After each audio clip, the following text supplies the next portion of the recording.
बिस्मिल्लाहिर्रहमानिर्रहीम। नाज़रीन, मैं हूँ हकीम मोहम्मद खालिद जट, एक बार फिर अपनी खिदमत में हाजिर होकर सलाम अर्ज़ करता हूँ।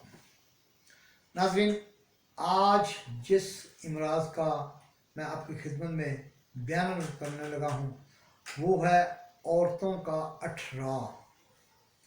नाज़रीन, अठरा एक बहुत ख़तरनाक अमराज है। नाज़रीन, अठरा एक बहुत ख़तरनाक अमराज है जिसका इलाज हर बंदा नहीं कर सकता। अठरा की निशानियां क्या होती हैं? हमल हो जाता है, बच्चा पेट में मर जाता है,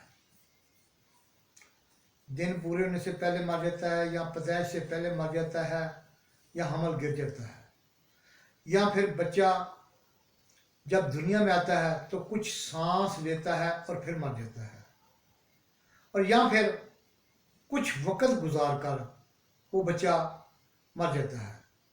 नाज़रीन, ये है मर्ज अठरा। अल्लाह ताला ये मर्ज किसी को भी ना लाए। दुआ करें, कोई आपका कितना बड़े से बड़ा दुश्मन भी क्यों ना हो, अल्लाह ताला उसे भी इस इमराज से महफूज फरमाए।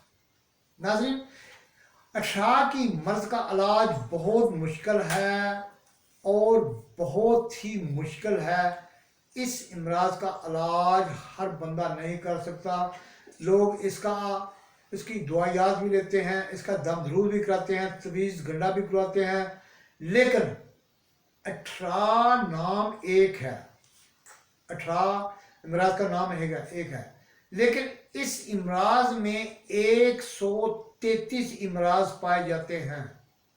अठरा की मर्ज में 133 अमराज पाए जाते हैं जिनका इलाज करना बहुत मुश्किल है। नाज़रीन, 133 इमराज का इलाज करना हर बंदे के बस की बात नहीं है। हर बंदा इस मर्ज का इलाज नहीं कर सकता। पैसे लेने के लिए तो ये सब कह देते हैं, हाँ मैं इसका इलाज करूँगा, मैं इसका दम कर दूंगा, मैं इसके तवीज़ कर दूंगा, मैं इसका फलां कर दूंगा, मैं इसका टमगान कर दूंगा। लेकिन नाज़रीन, हर बंदा इस मर्ज का इलाज नहीं कर सकता। आप यकीन करें, ये बहुत ख़तरनाक मर्ज है। अल्लाह ताला इस मर्ज से तमाम ख़वातीन को महफूज फरमाए। नाज़रीन, अल्लाह ना करे अगर आप में से कोई भी ख़वातीन अठरा